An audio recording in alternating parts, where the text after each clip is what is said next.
इसीलिए उनकी तस्वीर को आप हर जगह पाएंगे। तस्वीर हर सरकारी दफ्तर में, नेता के हाथों में, हर प्रोटेस्ट में। लेकिन अफसोस कि भारत में लोग डॉक्टर भीमराव अंबेडकर को पढ़ते नहीं हैं। डॉक्टर अंबेडकर का सच यह है कि वो इस मुल्क के सबसे ज्यादा कोट किए जाने वाले आदमी हैं, पर अफसोस ये कि सबसे कम पढ़े जाने वाले व्यक्तियों में से भी। और जहां पर पढ़ाई लिखाई कम होती है, वहां झूठ अपने आप उगने लगते हैं, खरपतवार की तरह, बिना बोए बिना पानी दिए। इसलिए हमें लगा कि जब सारा देश अंबेडकर को कोट कर रहा है, तो अंबेडकर को लेकर जो झूठ, जो अफवाह या जो बातें बढ़ा चढ़ाकर पेश की जाती हैं, आज उनको एक्सपोज कर देते हैं। इसलिए आज इस वीडियो में हम 19 सवाल लेकर आए हैं, जो या तो अंबेडकर के नाम पर झूठ में फैलाए गए हैं, या उन्हें छोटा दिखाने के लिए, उन्हें गाली देने के लिए, या जबरदस्ती बड़ा दिखाने के लिए। इस वीडियो को सुनने से पहले हम चाहते हैं कि आप जान लें कि अगर आप ये सोचकर बैठे हैं कि आज सामने वाले खेमे की धुलाई होगी और आपका पक्ष बचकर निकल जाएगा, तो थोड़ा संभल कर, क्योंकि हम ना गोदी मीडिया है ना गोदी मीडिया। हाँ, हम दोनों ही गोद में नहीं बैठे हैं, और इसीलिए आप संभल कर बैठिएगा, क्योंकि जहां जहां टूटना बनता है वहां वहां आज टूटेगा, चाहे वो किसी का पक्ष हो। कुछ झूठ है जो डॉक्टर अंबेडकर साहब को छोटा दिखाने के लिए गढ़े गए हैं, और कुछ जो उन्हें जबरदस्ती बड़ा दिखाने के चक्कर में उनके चाहने वालों ने गढ़े। और हमारा यह मानना है कि दूसरे वालों ने भी अंबेडकर साहब का नुकसान कम नहीं किया है, क्योंकि जब आप जबरदस्ती नकली मेडल पहनाते हैं तो असली मेडल भी शक के दायरे में आता है। इसलिए आज दोनों की बारी आएगी, और आज मैं किसी से माफी नहीं मांगने वाला हूं, क्योंकि किसी आदमी की बेइज्जती उसकी आलोचना नहीं होती है। सबसे बड़ी बेइज्जती ये होती है कि उसे बिना पढ़े पूछ लिया जाए और बिना पढ़े गाली दी जाए। इसलिए आज आप दोनों थोड़ा संभल कर, पर यह भरोसा दिलाते हैं कि अगर आप सचमुच अंबेडकर को पढ़ना चाहते हैं, तो इस वीडियो के बाद आपको अंबेडकर साहब को लेकर कोई दिमाग में शको सुबह शंका नहीं रह जाएगी। अगर मैं आपसे कहूं कि अगले 2 दिनों में आपको उतनी नॉलेज, उतने बिजनेस आइडियाज और उतने कनेक्शंस मिल सकते हैं जिसको बनाने में कई लोगों को 6 महीने से 1 साल लग जाते हैं, तो क्या आप अपनी जिंदगी के 2 दिन निकालेंगे? अगर जवाब हाँ है, तो 11 और 12 सितंबर की तारीख नोट कर लीजिए, क्योंकि गुजरात के गांधीनगर स्थित महात्मा मंदिर कन्वेंशन सेंटर में होने जा रहा है उडो एक्सपीरियंस 2026 इंडिया। एक ऐसा इवेंट जहां बिजनेस, टेक्नोलॉजी और इनोवेशन एक छत के नीचे मिलेंगे, और वहां पर हमारी आपकी मुलाकात और हमारा आपका संवाद जो है वो भी हो सकता है। आपको बता दें, 45,000 से ज्यादा लोग शामिल होंगे, 180 से ज्यादा एग्जीबिशंस होंगे, 200 से ज्यादा सेशंस होंगे और 10 स्पेशल मास्टर क्लासेस आयोजित की जाएंगी। लेकिन असली बात सिर्फ इन आंकड़ों में नहीं है। असली बात यह है कि सीधे सीधे आप उन लोगों से मिलेंगे, सीखेंगे जिन्होंने बिजनेस की दुनिया में बड़े फैसले लिए हैं और जो ट्रेंड सेट करते हैं। उडो की लीडरशिप भी यहां मौजूद होगी। आप उनसे सीधे सीख सकते हैं जिन्होंने दुनिया भर के बिजनेस को बेहतर करने में हेल्प की है। अगर बात उडो की जाए तो सिर्फ एक सॉफ्टवेयर थोड़ी है, ये बिजनेस चलाने का पूरा सिस्टम है। Accounting, sales, marketing, HR, inventory, manufacturing समेत 45 से अधिक बिजनेस ऐप्स एक प्लेटफॉर्म पर हैं, ताकि आपका पूरा बिजनेस एक जगह से आसानी से मैनेज हो सके। अगर आप बिजनेस करते हैं, स्टार्टअप चला रहे हैं, किसी कंपनी को ग्रो करना चाहते हैं, या सिर्फ यह समझना चाहते हैं कि आने वाले समय में बिजनेस की दुनिया किस दिशा में जा रही है, तो यह इवेंट आपके लिए है। देर मत कीजिएगा। रजिस्ट्रेशन का लिंक हमने डिस्क्रिप्शन में दिया है, आप चेक कीजिए, अपनी सीट बुक कीजिए, और 11 और 12 सितंबर को गांधीनगर में आपका हम इंतजार करते हैं। अब शुरुआत करते हैं डॉक्टर अंबेडकर को लेकर। सबसे पहला सवाल डॉक्टर अंबेडकर को लेकर कि क्या डॉक्टर अंबेडकर ने अकेले बैठकर पूरा संविधान लिखा था? ये सबसे पहली और सबसे आम बात है जो बचपन से हमारे कानों में डाली गई है। मानो जैसे किसी ने अकेले बैठकर 3 साल तक कलम चलाई और दरवाजा खोलकर देश को संविधान थमा दिया। ये सुनने में बड़ा खूबसूरत है, लेकिन अगर आप उस दौर में जाएंगे जहां पर संविधान लिखा जा रहा था, तो संविधान सभा में करीब 300 सदस्य थे और उसकी 2 दर्जन से ज्यादा कमेटियां थी, जिसमें ड्राफ्टिंग कमेटी सिर्फ एक थी। इस कमेटी की बात करेंगे तो यह कमेटी 29 अगस्त 1947 को बनाई जाती है, और डॉक्टर अंबेडकर समेत 7 लोग इसमें होते हैं। इसके खास लोगों में अल्लादी कृष्णस्वामी अय्यर साहब और के.एम. मुंशी जैसे उस दौर के जो बड़े कानूनी दिमाग के लोग थे, वो शामिल थे। अब इस कमेटी के सामने जो पहला ड्राफ्ट रखा गया, वो आपको जानकर हैरानी होगी कि डॉक्टर अंबेडकर का लिखा हुआ था ही नहीं। वो अक्टूबर 1947 में संविधान सभा के सलाहकार सर बी.एन. राव ने तैयार किया था, जो खुद संविधान सभा के सदस्य तक नहीं थे। जिस आदमी ने उस पूरे कानूनी ढांचे को शब्दों में ढाला, वो थे S.N. मुखर्जी साहब, जिन्हें चीफ ड्राफ्टमैन कहा गया। तो इसका मतलब क्या निकाला जाए कि डॉक्टर अंबेडकर की कोई भूमिका नहीं थी? नहीं, यहीं पर इस कहानी का दूसरा पहलू आता है, और ये वाला पलड़ा काफी भारी हो जाता है पहले वाले पर। दरअसल उसी ड्राफ्टिंग कमेटी के एक सदस्य टी कृष्णाचार्य ने खुद संविधान सभा में खड़े होकर कहा था कि 7 में से 6 सदस्य असल में वो नहीं दे पाए जो उनसे उम्मीद थी। कोई इस्तीफा दे गया, कोई बीमारी से टूट गया, कोई दूसरे कामों में चला गया। अब यह बयान एक साथी सदस्य का है, किसी बाहर वाले का नहीं है, और इसे शब्द दर शब्द उठाना अय्यर जैसे लोगों के साथ नाइंसाफी होगी, जो उस दौर के सबसे बड़े संविधान विशेषज्ञों में गिनाते थे। पर बुनियादी बात इससे बदलती नहीं है कि कागज पर 7 नाम थे, रोज की मशक्कत का काम एक आदमी कंधे पर था, और असली काम सच कहें तो ड्राफ्ट लिखना था भी नहीं। असली काम था उस ड्राफ्ट को सदन के बीचों बीच खड़े होकर बचाना, हर सवाल का जवाब देना, हर संशोधन से लड़ना और उसे स्वीकार करना। यह आंकड़े खुद डॉक्टर अंबेडकर ने 25 नवंबर 1949 को अपने आखिरी भाषण में दिए थे। अब संविधान को अगर आप समझेंगे तो संविधान सभा 11 सत्रों में कुल 165 दिन चलती है, जिनमें से 114 दिन अकेले ड्राफ्ट बहस में आए। ड्राफ्टिंग कमेटी जो थी वो 141 दिन बैठती है। मसौदे पर कुल 7,635 संशोधन पेश किए गए, जिनमें से 2,473 सदन में सचमुच रखे भी गए थे। राव का ड्राफ्ट 243 अनुच्छेदों का था, कमेटी ने उसे 315 बनाया, और आखिर में संविधान 395 अनुच्छेदों पर जाकर रुक गया। यानी जो कागज अंदर गया था और जो बाहर निकला वो एक चीज नहीं थे। और यह सिर्फ हिंदुस्तानियों की इमोशनल राय नहीं है।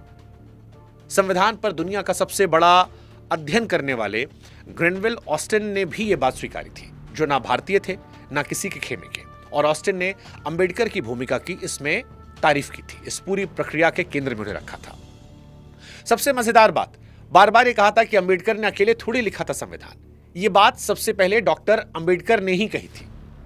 हां, साल 1949 के भाषण में डॉक्टर अंबेडकर ने कहा कि जो श्रेय उन्हें दिया जा रहा है वो असल में उनका पूरा नहीं है, उसका एक हिस्सा BN राव का है और उससे भी बड़ा हिस्सा SN मुखर्जी साहब का है, जिनकी क्षमता उलझी से उलझी बात को सरल कानूनी ढांचे में ढालने की थी।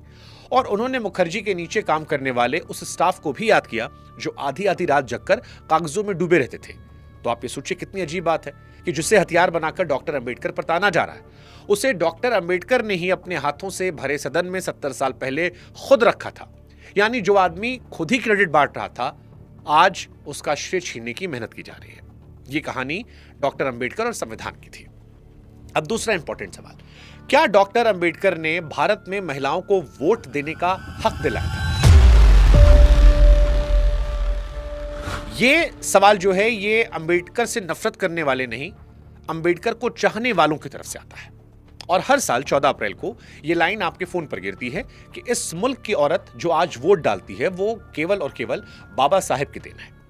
सच क्या है? देखिए, सच मिला जुला है। इस देश में औरतों को वोट डालने का हक पहली बार तब मिला जब डॉक्टर अंबेडकर की उम्र 30 साल के आसपास थी और वो लंदन में थे। वो साल था 1920।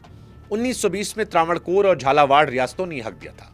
1921 में मद्रास प्रेसिडेंसी ने वो नियम हटा दिया जो सिर्फ औरत होने की वजह से वोट डालने से रोकता था। उसी साल बंबई विधान परिषद ने भी ये किया। हाँ, ये हक जरूर अधूरा था क्योंकि जायदाद और पढ़ाई की शर्तें बनी हुई थी, इसलिए बहुत कम औरतें इसके दायरे में आ रही थी। लेकिन साल 1935 के भारत सरकार अधिनियम ने इसे और फैलाया और करीब 60 लाख औरतें वोटर बन जाती हैं। पर यह भी इस मुल्क की कुल औरतों का सिर्फ 2.5% था। और ये लड़ाई जानते किसने लड़ी? ये लड़ाई उस वक्त औरतों ने खुद लड़ी थी। 1917 में विमेंस इंडियन एसोसिएशन बनती है। साल 1927 में अखिल भारतीय महिला सम्मेलन बनता है और यही संगठन साइमन कमीशन से लेकर गोलमेज सम्मेलनों तक अपनी बात रखता है। और सबके लिए बराबर वोट का विचार यहां भी नया नहीं था, क्योंकि 1928 की मोतीलाल नेहरू रिपोर्ट भी इसकी सिफारिश कर चुकी थी। साल 1931 में कांग्रेस के कराची अधिवेशन का प्रस्ताव भी इसी बात पर मुहर लगा चुका था। यानी कुल मिलाकर अगर समझें तो जब संविधान सभा बैठती है तब तक यह सवाल तय हो चुका था, बस बचा हुआ काम उसे कानून की शक्ल देने का था। अब वो एक बात जो इस पूरे मिथक की हवा निकालती है और शायद किसी को पता हो, संविधान सभा की मौलिक अधिकारों की उपसमिति ने साफ कह दिया था कि सबके लिए बराबर वोट पर कोई समझौता नहीं होगा। 1948 के ड्राफ्ट में लिख दिया गया था कि लोकसभा का चुनाव एडल्ट वोटरों के अधिकार पर होगा। और जब यह बात सदन में आई तो इसका विरोध करने के लिए उस वक्त सिर्फ एक सदस्य खड़े हुए थे, बिहार से ब्रजेश्वर प्रसाद। और जैसे वो खड़े हुए, उस दौर के सभापति ने उन्हें याद दिलाया कि यह तय हो चुका है और इस पर कोई बहस नहीं होगी। इसके बाद एक भी सदस्य नहीं बोला, एक भी। अब ये तस्वीर समझिएगा, दुनिया के जिस सबसे बड़े फैसले पर पश्चिम के मुल्कों में औरतें दशकों तक सड़कों पर लड़ती हैं, जेल जाती हैं, भूख हड़ताल पर बैठती हैं, वो फैसला इस सदन में बिना एक लफ्ज की लड़ाई के पास हो गया, क्योंकि वहां बैठा लगभग हर आदमी और वो 15 औरतें सब पहले से इस पर राजी थी। 26 नवंबर 1949 को यह अनुच्छेद 326 के रूप में मंजूर होता है और 26 जनवरी 1950 से लागू होता है और भारत में एक झटके में करीब 17 करोड़ नए वोटर बन जाते हैं। अब सवाल यह है कि फिर अंबेडकर की भूमिका क्या थी? भूमिका थी और असली थी। वो ड्राफ्टिंग कमेटी के अध्यक्ष थे। वो अनुच्छेद उन्हीं की कमेटी से होकर निकला था और मताधिकार का सवाल उनके लिए भी नया नहीं था। साल 1919 में साउथबरो कमेटी के सामने अंबेडकर भी इसी सवाल पर गवाही दे चुके थे, पर इस अनुच्छेद के पीछे 20 साल की वो सामूहिक सहमति खड़ी थी जो किसी एक आदमी की नहीं थी। अब वो बात जो सबसे ज्यादा चुभती है, जिस लड़ाई का श्रेय उन्हें दिया जाता है, वो लड़ाई उन्हें लड़नी नहीं पड़ी क्योंकि वो लड़ाई पहले से ही जीती हुई थी और औरतों के लिए जो लड़ाई उन्होंने सचमुच लड़ी उसमें वो अकेले थे। वो लड़ाई क्या थी वो इस वीडियो में हम आपको आगे बताएंगे। अगला सवाल, क्या डॉक्टर भीमराव अंबेडकर ने आरक्षण की शुरुआत भारत में की? यह सवाल बड़ा मजेदार इसलिए है क्योंकि अंबेडकर जी को गाली देने वाले और अंबेडकर जी के लिए ताली बजाने वाले दोनों यहां पर एक साथ गलत होते हैं। एक तरफ भारत में वो लोग हैं जो तारीफ में कहते हैं कि बाबा साहब की वजह से आरक्षण मिला, दूसरे तरफ वो लोग हैं जो इस ताने में कहते हैं कि आरक्षण को लेकर जितना विवाद है वो डॉक्टर अंबेडकर की वजह से है। लेकिन सच क्या है? सच इन दोनों के बीच में है। फैक्ट बताते हैं आपको। भारत में जब पहली बार आरक्षण लागू हुआ, अंबेडकर जी उस वक्त 12 साल के भी नहीं थे। तारीख थी 26 जुलाई साल 1902। जगह थी कोल्हापुर रियासत। शाहू महाराज ने गजट में एक आदेश निकलवाया जिसमें साफ लिखा था कि इस आदेश की तारीख से जो भी पद खाली होंगे उनमें 50% पिछड़े वर्गों से भरा जाएगा और जिन दफ्तरों में इनकी संख्या 50% से कम है वहां पर आगे जितनी भी पोस्टिंग होगी वो इन्हीं से होगी। इतना ही नहीं, हर विभाग के मुखिया को भी 3-3 महीने पर रिपोर्ट भेजने का आदेश था। यानी सिर्फ ऐलान नहीं था, निगरानी का इंतजाम भी किया गया था। यह आदेश आज भी दस्तावेजों में मौजूद है और इसे भारत में आरक्षण का पहला सरकारी आदेश माना जाता है। इसके बाद मैसूर की बारी आती है जहां पर महाराजा नलवाड़ी कृष्णराज वाडियार ने साल 1918 में गैर ब्राह्मणों के लिए आरक्षण की सिफारिश करने की कमेटी बिठाई। दिलचस्प बात यह है कि उसी वक्त कमेटी बैठते ही उनके खुद के दीवान एम विश्वेश्वरैया ने इसका विरोध करके इस्तीफा दे दिया, लेकिन कमेटी की सिफारिशें साल 1921 में लागू हो गई। उसी साल 16 सितंबर 1921 को मद्रास प्रेसिडेंसी में जस्टिस पार्टी की सरकार पहला कम्युनल गवर्नमेंट ऑर्डर लेकर आती है जिसमें सरकारी नौकरियों का बंटवारा समुदायों के हिसाब से तय किया गया। यह सारा कुछ अंबेडकर साहब के सार्वजनिक जीवन में उतरने से पहले की बात है। सवाल फिर अंबेडकर साहब ने किया क्या? तो अंबेडकर साहब ने वो किया जो इन सबसे बड़ा था और वो बात बिना पूरी तरह समझे ये बहस अधूरी है। ये तमाम आदेश जो हमने आपको बताए ये किसी राजा की मेहरबानी थे या किसी सरकार की नीति?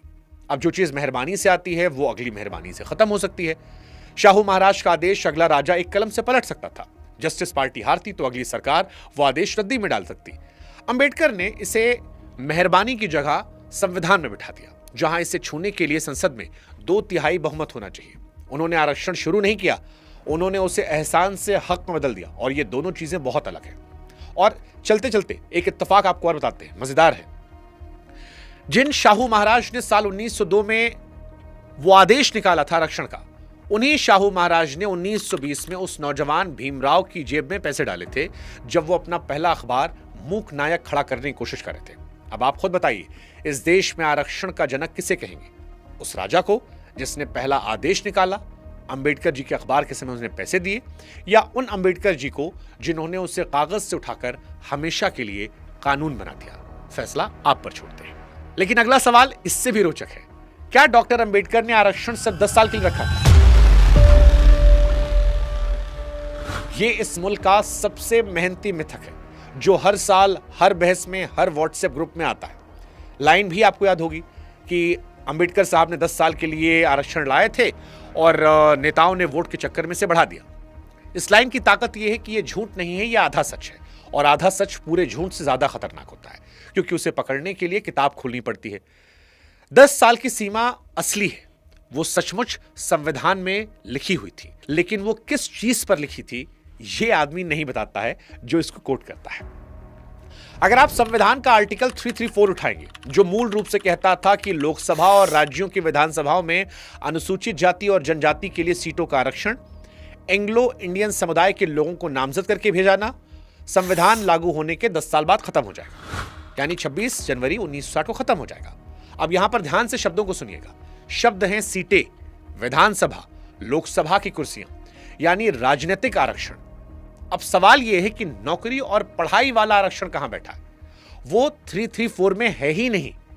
सरकारी नौकरियों वाला जो आर्टिकल है वो 16(4) में है, जो मूल संविधान में शुरू से मौजूद था, और शिक्षा वाला वो 15(4) में है, जिसे 1951 में पहले संविधान संशोधन के जरिए जोड़ा गया, उस वक्त जब अंबेडकर खुद इस देश के कानून मंत्री थे। और अब आता है असली सवाल, इन दोनों आर्टिकल में क्या कोई तारीख कहीं लिखी गई है? कोई समय सीमा लिखी गई है कहीं भी? 10 साल, 20 साल? जवाब है नहीं, एक भी शब्द नहीं लिखा गया है कहीं भी। अगर आपको मेरी बात पर भरोसा ना हो तो आप संविधान को पढ़ लीजिए। हां, इतिहास खुद बोल रहा है। 1959 में 8वां संशोधन आया, 1969 में 23वां, 1980 में 45वां, फिर 62वां, 95वां भी आ चुका है। 2019 में 114, जिसने यह आरक्षण 2030 तक बढ़ाया, एंग्लो इंडियन वाली व्यवस्था खत्म कर दी। हर बार 10 साल जोड़े गए, हर बार संशोधन हुआ, सिर्फ आर्टिकल 334 में, सीटों में। अब आप खुद सोचिए, अगर नौकरी वाले आरक्षण पर कोई समय सीमा होती तो उसे बढ़ाने के लिए भी हर 10 साल पर संशोधन करना पड़ता, और 70 साल में एक बार भी नहीं करना पड़ा। क्यों?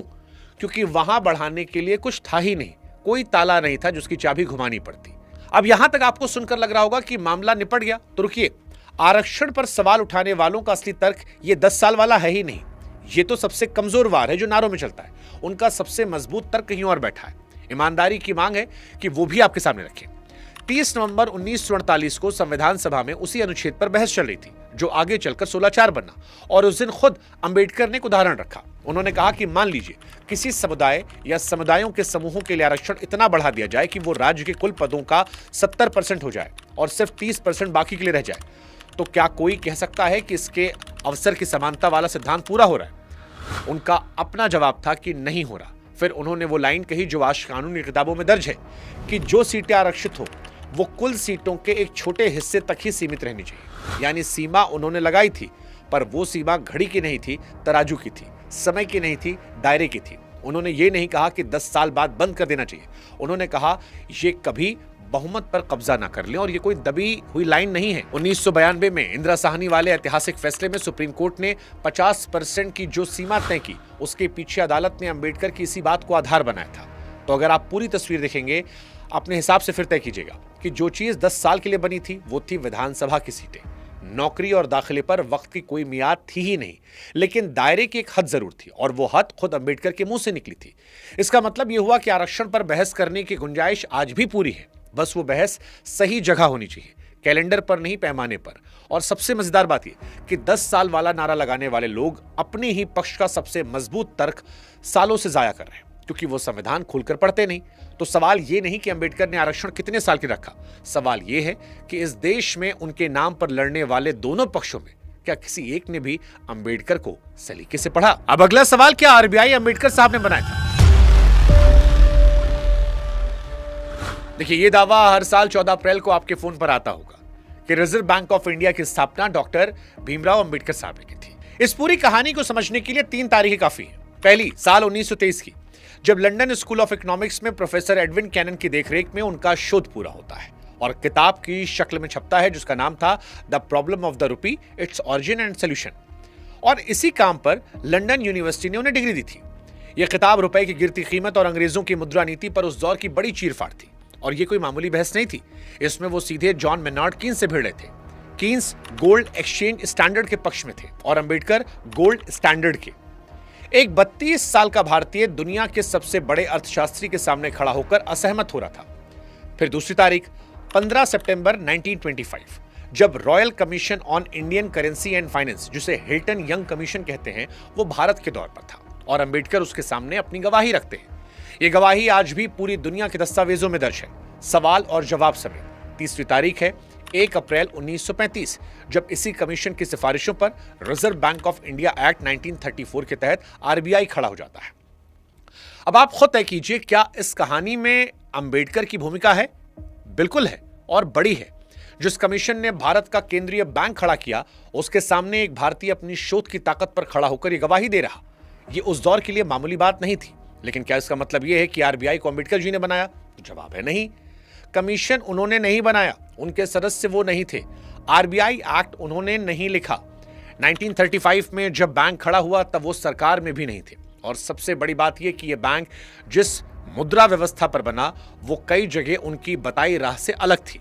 इसलिए सही वाक्य बनता है कि रिजर्व बैंक की बुनियाद रखने वाली बहस में अंबेडकर साहब एक अहम आवाज थे। और यहीं पर एक सवाल आपको अपने आप से पूछना है कि जिस आदमी के असली कामों की लिस्ट इतनी लंबी है कि एक वीडियो में ना समा पाए, उसके सीने पर हमें एक नकली मेडल टांगने की जरूरत क्यों पड़ रही है? झूठी तारीफ किसी भी व्यक्ति की सबसे बड़ी दुश्मन होती है और जिस दिन वो पकड़ी जाती है, सामने वाला उसी की आड़ में असली कामों पर भी सवाल खड़े करने लगता है। इसलिए इस दावे को आप आगे मत बढ़ाइएगा। अब एक और दावा, क्या अंबेडकर जी के पास 32 डिग्रियां थी और 64 विषयों में महारत हासिल थी? यह वो सवाल है जिस पर मुझे सबसे ज्यादा गालियां पड़ सकती हैं, लेकिन मैं फिर भी पूछूंगा। ये वाला मैसेज भी आपने बहुत सुना होगा, ये लिस्ट आपने देखी होगी, 32 डिग्रियों की पूरी सूची, 64 विषयों की महारत, कई भाषाओं का ज्ञान और सब कुछ अंबेडकर जी के आसपास। तो पहले असली लिस्ट सुन लीजिए जो दस्तावेजों से निकलती है।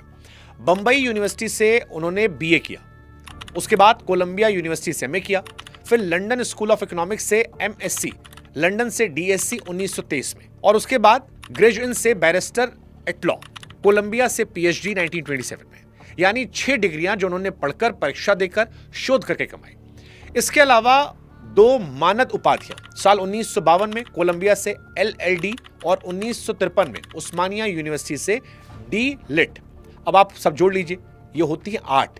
खुद भारत सरकार के सूचना विभाग की 2024 की प्रेस जानकारी में ये गिनतियां आई थी। 5 डिग्री, 2 मानद उपाधियां। 32 का आंकड़ा किसी भी सरकारी या यूनिवर्सिटी के रिकॉर्ड से कहीं नहीं मिलता। अब सवाल कि फिर ये 32 आती कहां से है, ये वायरल कहां से हुई? यही मजा है।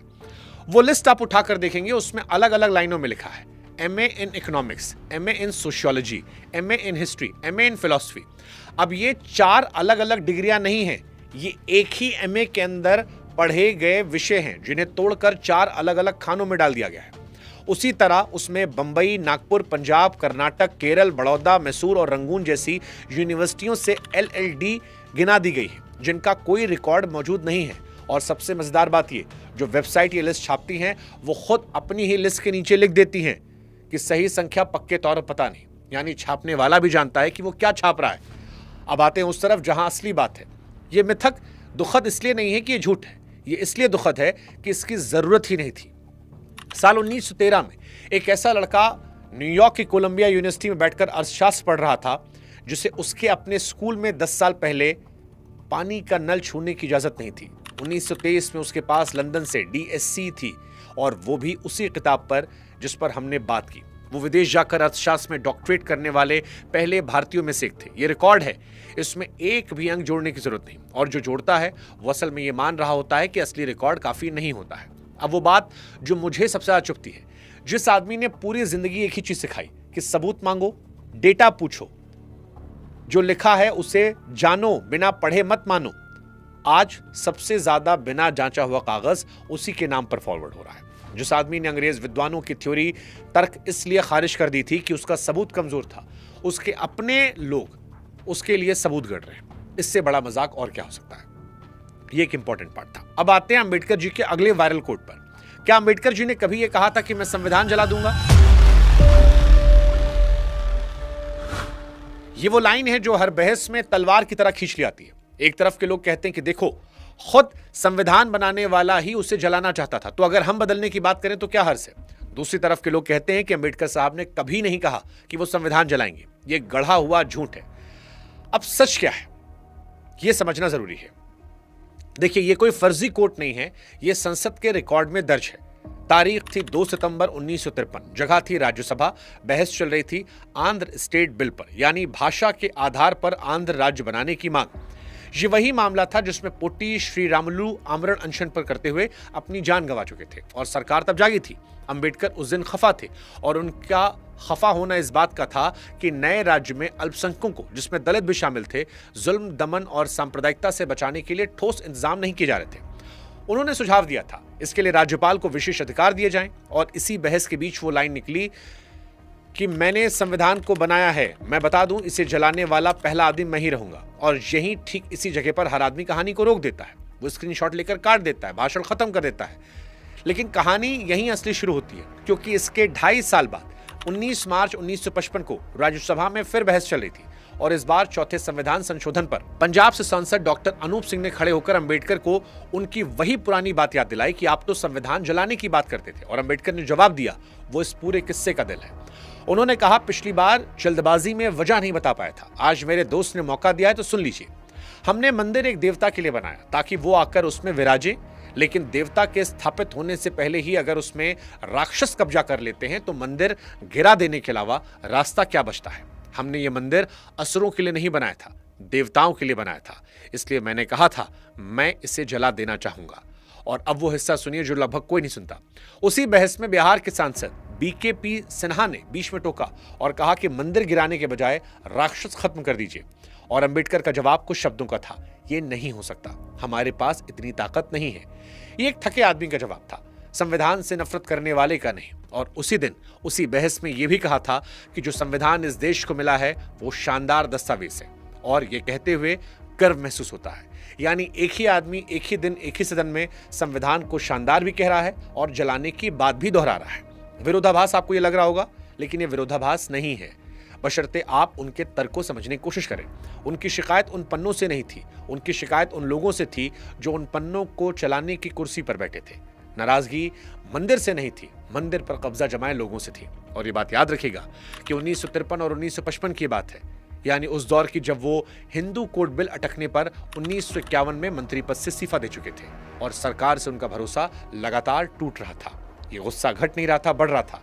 और इसे सब ठीक था, बस लागू करने में जरा दिक्कत थी कहकर हल्का कर देना उतनी ही बेईमानी होगी जितनी इसे संविधान के खिलाफ बताना।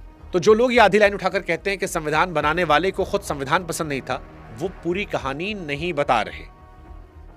असली सवाल हालांकि इन दोनों से बड़ा है, और वो ये है कि अगर संविधान बनाने वाला आदमी अपने ही बनाए मंदिर को देखकर कह रहा है कि इस पर तो राक्षसों ने कब्जा कर लिया, तो 70 साल बाद हमें ये पूछने की हिम्मत करनी चाहिए या नहीं कि आज उस मंदिर पर कौन बैठा है। अब अगला सवाल बड़ा इंपॉर्टेंट है, क्या डॉक्टर भीमराव अंबेडकर सिर्फ एक जाति के नेता थे? ये इस देश में सवाल सबसे ज्यादा सुविधा के साथ पूछा जाता है। कुछ लोग इसे तंज में पूछते हैं कि वो तो बस अपने समाज की बात करते थे, कुछ लोग इसे प्यार में मानते हैं कि वो हमारे समाज के मसीहा थे। और मजे की बात यह है कि दोनों मिलकर उन्हें एक ही डिब्बे में बंद कर देते हैं। एक कहता है कि सिर्फ इतने ही थे और दूसरा कहता है सिर्फ हमारे थे, और इसी चक्कर में उनका आधा जीवन कहीं गायब हो जाता है। तो आइए इसको भी समझते हैं। जुलाई 1942 में अंबेडकर वायसराय की एग्जीक्यूटिव काउंसिल में लेबर मेंबर बनते हैं, यानी उस दौर के हिसाब से देश के श्रम मंत्री, और अगले 4 साल तक इस कुर्सी पर रहते हैं। 27 नवंबर 1942 नई दिल्ली 7वां भारतीय श्रम सम्मेलन। उस वक्त इस मुल्क का कानून हफ्ते के 54 घंटे और दिन के 10 घंटे की इजाजत देता था। फैक्ट्री की जमीन पर हालात उससे बुरे थे। इसी सम्मेलन में 8 घंटे की शिफ्ट का प्रस्ताव आगे बढ़ाया गया और 1946 में फैक्ट्रीज एक्ट में संशोधन करके हफ्ते के घंटे 54 से घटाकर 48 कर दिए गए। यहीं पर एक बात समझना जरूरी है, क्योंकि इस पर सबसे ज्यादा बढ़ा चढ़ाकर बुलाता है। 8 घंटे की शिफ्ट का विचार अंबेडकर जी ने इजाद नहीं किया था। यह लड़ाई दुनिया भर के मजदूर 19वीं सदी से लड़े थे। 1919 यानी साल 1919 में ILO इसे अपना पहला अंतर्राष्ट्रीय मानक बना चुका था। तो सही वाक्य यह है कि लड़ाई शुरू उन्होंने नहीं की, पर इस मुल्क में कानून की शक्ल देखकर उसकी मेज पर उतारी। अब वो अपने आप में कोई छोटी बात नहीं है। इस दौर में औरत मजदूरों के लिए मातृत्व लाभ का इंतजाम हुआ, बराबर काम करने के लिए बराबर मजदूरी का सिद्धांत सामने रखा गया, प्रोविडेंट फंड का ढांचा खड़ा हुआ, रोजगार दफ्तर यानी एम्प्लॉयमेंट एक्सचेंज शुरू हुए, सामाजिक सुरक्षा का वो पूरा खाका बना जो 1948 में जाकर कर्मचारी राज्य बीमा यानी ESI की शक्ल में सामने आया। और आज आपकी कंपनी जो मेडिकल सुविधा देती है उसकी जड़ें यहीं दबी हैं। इसी दौर में दामोदर वैली से लेकर हीराकुड तक देश की बड़ी नदी घाटी योजनाओं का खाका बना। पानी और सिंचाई के लिए वो केंद्रीय आयोग बना जो आगे चलकर सेंट्रल वाटर कमीशन बना, और बिजली के लिए वो तकनीकी बोर्ड बना जो आगे चलकर बिजली ढांचे की बुनियाद बना। यानी चाहे बांध हो, बिजली हो, पानी हो, इनकी जो व्यवस्था आज हम देखते हैं उसका नक्शा उस आदमी की मेज पर था जिसे हम सिर्फ एक जाति का नेता कहकर कोने में बिठाते हैं। यहां एक बात ईमानदारी की भी, क्योंकि इस वीडियो काम बढ़ा चढ़ाकर बोलना नहीं है। ये सारे फैसले अकेले किसी एक आदमी के नहीं थे, उस काउंसिल में और भी लोग थे। अंग्रेजी सरकार अपनी जरूरतों से चल रही थी और युद्ध का दबाव भी एक बड़ी वजह था कि मजदूरों को खुश रखना पड़े। पर विभाग उनके पास था, फाइल उनकी मेज से गुजरती थी और दिशा उन्होंने तय की। इसे अंबेडकर ने अकेले कर लिया कहना गलत होगा और अंबेडकर का इसमें कुछ भी नहीं था, वो इससे बड़ा झूठ होगा। अब वो लड़ाई जिसका वादा हमने इस वीडियो की शुरुआत में किया था, आप याद कीजिए, औरतों को वोट देने का हक अंबेडकर ने पूरी तरह से नहीं दिलाया, कानून बनाया था, लेकिन औरतों के लिए एक लड़ाई अंबेडकर साहब ने लड़ी थी जिसमें वो हार गए थे। वो लड़ाई थी हिंदू कोड बिल। आजादी के बाद कानून मंत्री बनने पर उन्होंने ये बिल आगे बढ़ाया जिसमें हिंदू औरतों को तलाक का हक, पिता की जायदाद में हिस्सा और गोद लेने से लेकर शादी तक के मामलों में बराबरी देने की बात थी। यह बिल दलितों के लिए नहीं था, यह उन्हीं ऊंची जातियों की औरतों के लिए था जिन पर अंबेडकर साहब से भेदभाव करने का आरोप था। और जब यह बिल संसद में अटक गया तो सितंबर 1951 में उन्होंने मंत्री पद से इस्तीफा दिया। 10 अक्टूबर 1951 को अपनी बात सबके सामने रखी। अब आप ठहर कर सोचिए, कुर्सी छोड़ना आसान काम नहीं होता और वो कुर्सी उस आदमी ने छोड़ी जिसके पास खोने को सबसे ज्यादा था, और छोड़ी भी किसके लिए? उन औरतों के हक के लिए जो उनकी अपनी जाति की नहीं थी। ये वो कहानी है जो 14 अप्रैल की किसी फॉरवर्ड में नहीं मिलती, क्योंकि उसमें जीत है। ऐसे आदमी को एक जाति के डिब्बे में बंद करना क्या उसका अपमान नहीं है? सोचिएगा, क्या ये हमारी अपनी नजर का छोटा होना नहीं है? बड़ा इंपॉर्टेंट सवाल है ये। और फिर बताएगा, क्या अंबेडकर किसी एक जात के थे? हैं? सोचिएगा। अगला सवाल, क्या डॉक्टर अंबेडकर अंग्रेजों के एजेंट थे? यह आरोप आज भी चलता है और इसके पीछे 3 बातें गिनाई जाती हैं। पहली, कि वो गोलमेज सम्मेलनों में लंदन जाकर बैठते थे जबकि कांग्रेस पहला सम्मेलन बहिष्कार कर रही थी। दूसरी, कि उन्होंने दलितों के लिए अलग वोटर लिस्ट और अलग उम्मीदवार वाली व्यवस्था मांगी जिससे समाज बंटता। तीसरी, 1942 में उन्होंने अंग्रेजी सरकार की काउंसिल में मंत्री पद ले लिया, वो भी उसी साल जब भारत छोड़ो आंदोलन चल रहा था और कांग्रेस के हजारों लोग जेल में थे। अब आरोप को उसके सबसे मजबूत रूप में रखा गया। अब इसका जवाब आपको बताते हैं। 20 नवंबर साल 1930 लंदन, पहला गोलमेज सम्मेलन। वहां खड़े होकर अंबेडकर साहब ने जो कुछ कहा था वो आज भी सम्मेलन के सरकारी रिकॉर्ड में दर्ज है। उन्होंने कहा कि वो 4 करोड़ 30 लाख लोगों की तरफ से बोल रहे हैं, यानी ब्रिटिश भारत की कुल आबादी के 5वें हिस्से की तरफ से। फिर उन्होंने अंग्रेजों के मुंह पर कहा, उनके जख्म आज भी खुले पड़े हैं और भरे नहीं, जबकि ब्रिटिश राज के 150 साल गुजर चुके हैं। और उन्होंने ये भी कहा कि वो अंग्रेजों पर बेरुखी का इल्जाम नहीं लगाते, बल्कि उनका नतीजा यह है कि अंग्रेज इस समस्या का हल करने के काबिल नहीं है।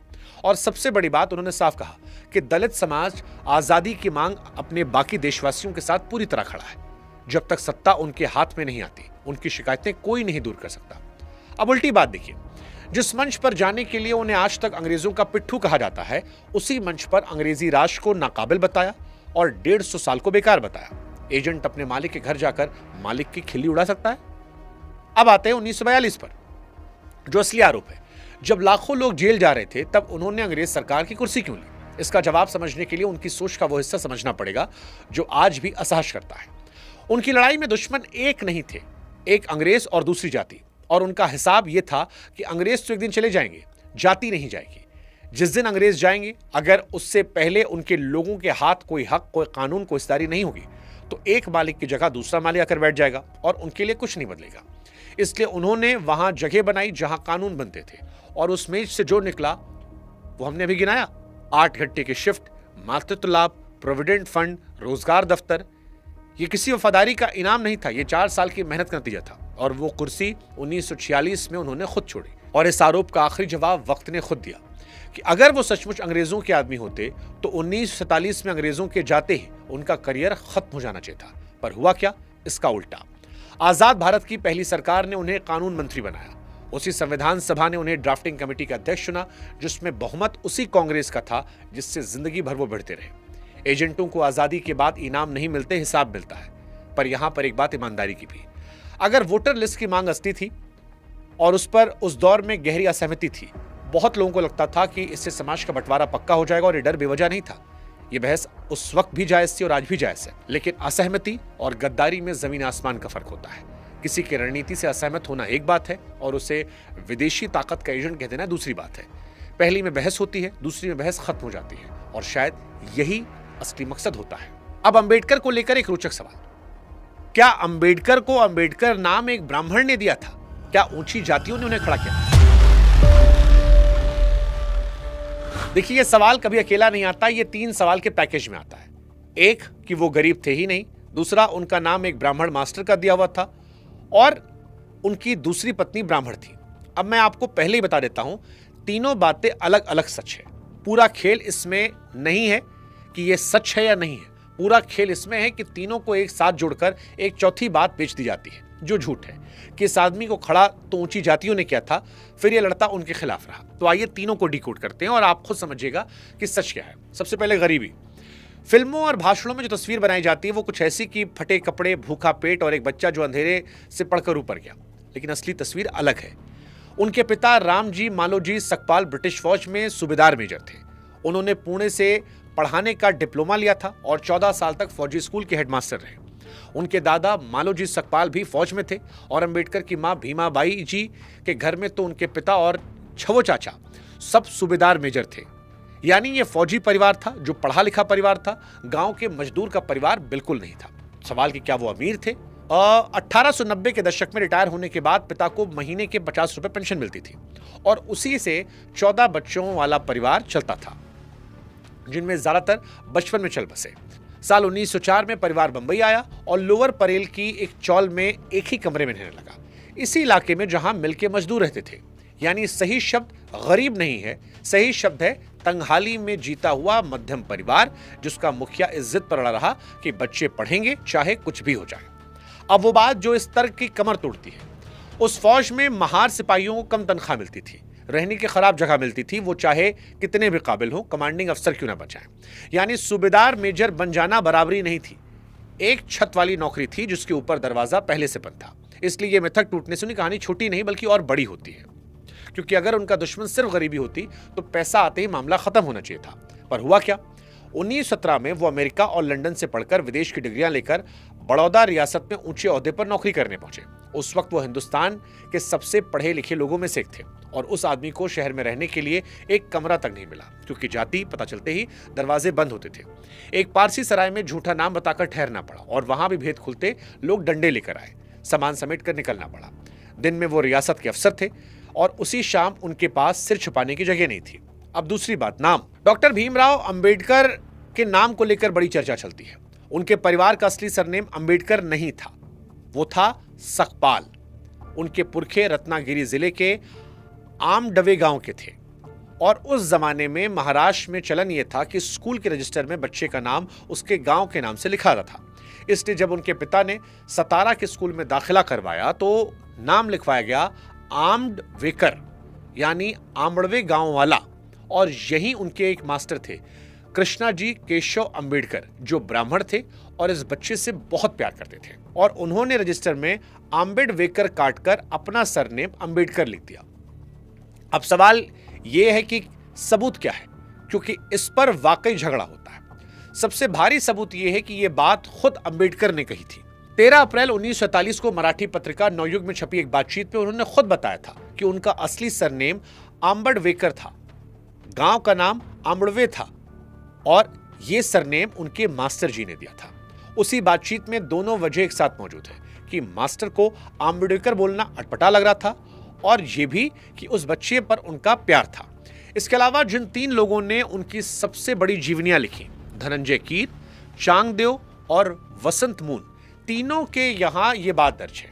महाराष्ट्र में अंबेडकर पर सबसे ज्यादा काम करने वाले जानकारों में से एक हरि नरके ने भी इसे सही बताया है। तो सीधा जवाब यह है कि हां, यह बात सही मानी जाती है कि अंबेडकर को नाम उनके मास्टर साहब ने दिया। अब वो हिस्सा जिसके लिए यह सवाल उठाया जाता है, क्योंकि उसी सतारा के स्कूल में उसी दौर में इस बच्चे के साथ क्या हो रहा था वो भी सुन लीजिए। क्लास में तो बैठने दिया गया, पर बाकी बच्चों के साथ नहीं, कोने में अलग, वो भी अपने घर से लाई हुई बोरी, जिसे छुट्टी के बाद खुद उठाकर जाना पड़ता था क्योंकि उसे कोई हाथ नहीं लगाता था। कहा जाता है नाई उनके बाल काटने को तैयार नहीं थे। ये काम घर में उनकी बड़ी बहन करती थी और सबसे बुरा हाल पानी का था। नल को छूने की परमिशन नहीं, इसलिए स्कूल का चपरासी ऊपर से पानी गिराता, वो नीचे मुंह खोलकर पी लेते और जिस दिन चपरासी छुट्टी पर, उस दिन पानी नहीं मिलता था। ये बात किसी और ने नहीं लिखी, ये बात उन्होंने लिखी और इसका शीर्षक रखा था चपरासी नहीं तो पानी नहीं। तो एक ही स्कूल, एक ही उम्र, एक ही बच्चा, एक तरफ मास्टर उससे प्रणाम दे रहा था, उसी स्कूल में पानी नहीं मिल रहा था। और अब तीसरी बात, शादी। अंबेडकर की पहली पत्नी रमाबाई का निधन 1935 में हुआ था। उसके बाद 13 साल तक शादी का ख्याल नहीं किया। फिर 40 के दशक में आखिर में उनकी सेहत टूटने लगी। डायबिटीज, ब्लड प्रेशर, पैरों में नसों वाला दर्द जो रातों को नींद उड़ा रहा था। इसी इलाज के दौरान साल 1947 में डॉक्टर अंबेडकर की मुलाकात डॉक्टर शारदा कबीर से होती है, जो ग्रांट मेडिकल कॉलेज से MBBS थी और उस जमाने की गिनी चुनी औरतों में से थी जिन्होंने डॉक्टरी की पढ़ाई पूरी की थी। वो सारस्वत ब्राह्मण परिवार से आती थी। दोनों के बीच चिट्ठियों का सिलसिला चला, जिसमें बात सिर्फ दवा की नहीं होती, बुद्ध की, समाज की, किताबों की होती थी। 15 अप्रैल साल 1948 को अपने 97वें जन्मदिन के ठीक अगले दिन डॉक्टर अंबेडकर ने दिल्ली में उनसे शादी की और शादी सिविल मैरिज एक्ट के तहत हुई, यानी किसी धार्मिक रीति से नहीं हुई। शारदा कबीर अब सविता अंबेडकर थी। हालांकि वो उन्हें आखिर तक शारू बुलाते थे और उन्हें मानने वालों ने उन्हें माई साहब तक कह दिया था। हाँ, इस शादी में बहुत लोग नाराज हुए थे। खुद अंबेडकर के खेमे के लोग भी नाराज हुए थे, जिन्हें यह बात हजम नहीं हुई थी। अब वो बात जिसके लिए पूरा हिस्सा रखा गया। 1936 में लिखी अपनी सबसे मशहूर किताब एनिहिलेशन ऑफ कास्ट में अंबेडकर साफ लिख चुके थे कि जाति तोड़ने की असली दवा दूसरी जाति में शादी है, क्योंकि जब तक खून नहीं मिलेगा तब तक अपनापन नहीं आएगा। यानी जो बात उन्होंने 1936 में कागज पर लिखी थी, 1948 में अपनी जिंदगी में करके दिखाई थी। तो अब तीनों को एक साथ रखकर देखिए। हाँ, वो भूखे नहीं मरे। हाँ, नाम एक ब्राह्मण ने उन्हें दिया था और यह भी सच है कि पत्नी ब्राह्मण थी। तीनों सच जानने के बाद एक चौथी बात जिसका जिक्र करना जरूरी है, क्योंकि जिस आदमी के पास घर था उसे कमरा नहीं मिला, जिसे मास्टर ने नाम दिया उसे स्कूल में पानी नहीं मिला, और जिसे ब्राह्मण से शादी की उसने वो अपनी लिखी किताब पर अमल करते हुए की।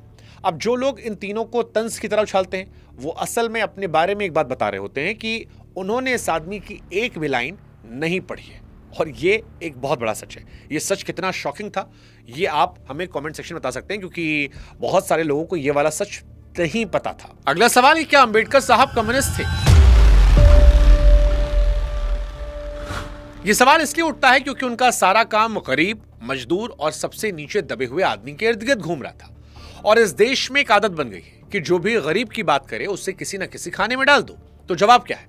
जवाब वो है जो दोनों तरफ के लोगों को चुभेगा। पहला वो हिस्सा जो राइट विंग को असहज करेगा। अंबेडकर पूंजीवाद के भक्त बिल्कुल नहीं थे। साल 1947 में उन्होंने स्टेट्स एंड माइनॉरिटीज नाम का एक दस्तावेज रखा, जिसमें उनका प्रस्ताव था कि देश के बड़े उद्योग और बीमा सरकार के हाथ में हो और खेती की जमीन को भी सरकारी मालिकाने में लाकर सामूहिक तरीके से चलाया जाए। अब ये कोई हल्की फुल्की बात नहीं है, ये उस दौर का बहुत आगे बढ़ा हुआ समाजवादी खाका था। यानी जो लोग आज उनका नाम लेकर बाजार की तारीफ करते हैं, उन्होंने ये कागज कभी खोला ही नहीं। अब वो हिस्सा जो दूसरी तरफ को चुभेगा। 20 नवंबर साल 1956 को काठमांडू में बौद्ध धर्म के एक बड़े सम्मेलन में उन्होंने एक भाषण दिया, जिसका नाम था बुद्धा और कार्ल मार्क्स। ये उनकी जिंदगी के आखिरी हफ्तों की बात है। इसके सिर्फ 16 दिन बाद उनका निधन हो गया। यानी किसी जवानी के जोश में दिया गया भाषण नहीं था, ये एक बीमार आदमी का आखिरी भाषण था। उस भाषण में उन्होंने कहा कि बुद्ध और मार्क्स की मंजिल एक ही है, दोनों दुख और शोषण खत्म करना चाहते हैं। झगड़ा मंजिल का नहीं, रास्ते का है। और कम्युनिस्टों का रास्ता क्या है? उनके मुताबिक दो ही चीजें, हिंसा और मजदूरों की तानाशाही। उन्होंने साफ कहा कि बुद्ध का तरीका समझाने का है, प्यार का है, नैतिक शिक्षा का है, और वो हिंसा की इजाजत नहीं देता। फिर उन्होंने वो लाइन कही जो सबसे कड़वी है, कम्युनिस्टों को नतीजे जल्दी मिल जाते हैं, क्योंकि जब आप आदमी को मिटा देने का रास्ता चुनते हैं तो विरोध करने के लिए वो बचता ही नहीं।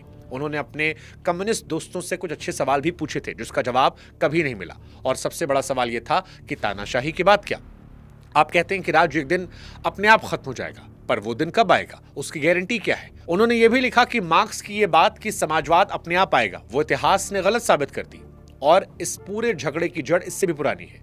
30 के दशक में मुंबई की मिलों में अंबेडकर और कम्युनिस्ट आमने सामने थे, और उनका सबसे बड़ा इल्जाम कम्युनिस्टों पर यही था कि ये लोग सिर्फ वर्ग देखते हैं, जाति देखते ही नहीं। मजदूर को मजदूर मानकर हिसाब लगाते हैं। ये भूल जाते हैं कि उस मिल के अंदर भी एक मजदूर दूसरे मजदूर के हाथ का पानी तक नहीं पीता। तो जवाब यह है कि वो कम्युनिस्ट नहीं थे, पर वो पूंजीवादी भी नहीं थे। वो चाहते थे कि गरीब का हक बंदूक से नहीं, वोट और कानून से आए, और उनका सारा जीवन इसी इज्जत का नाम था। अगला सवाल, क्या अंबेडकर आर्य आक्रमण सिद्धांत के समर्थक थे? आज इस देश में जो कहानी सबसे ज्यादा सुनाई जाती है वो ये कि बाहर से आर्य आए और उन्होंने यहां के मूल निवासियों को हराया। उन्हीं हारे हुए लोगों को शूद्र और अछूत बना दिया गया। और यह कहानी अक्सर अंबेडकर के नाम से जोड़कर सुनाई जाती है। सच्चाई यह है कि यह कहानी उन्होंने खारिज कर दी थी। साल 1946 में उनकी किताब I who were the Shudras, जो उन्होंने महात्मा ज्योतिराव फूले को समर्पित की थी। और उस किताब में उन्होंने अंग्रेज विद्वानों की गढ़ी हुई आर्य नस्ल वाली पूरी थ्योरी की धज्जियां उड़ा दी। उसके नतीजे बहुत सीधे थे। पहला कि वेदों को आर्य नाम की कोई नस्ल पता ही नहीं है और उनमें कहीं इस बात का कोई सबूत नहीं कि आर्य नाम की कोई कौम भारत पर हमला करके यहां के लोगों को जीत ले गई हो। और दूसरा कि आर्य दास्य और दस्यु का जो फर्क बताया जाता है वो नस्ल का फर्क नहीं था। उन्होंने लिखा आर्य कोई नस्ल का नाम नहीं बल्कि एक भाषा और संस्कृति से जुड़ा शब्द है। उनका तर्क यह था कि पश्चिमी विद्वानों ने पहले नतीजा तय किया और फिर उसे साबित करने के लिए शब्द चुने। यानी ये जांच नहीं थी, जांच का नाटक था। और फिर उन्होंने वो बात लिखी जो आज भी चौंकाती है कि ब्राह्मण और अछूत एक ही नस्ल के लोग हैं। अगर ब्राह्मण द्रविड़ है तो अछूत भी द्रविड़ है, और अगर ब्राह्मण नाग है तो अछूत भी नाग है।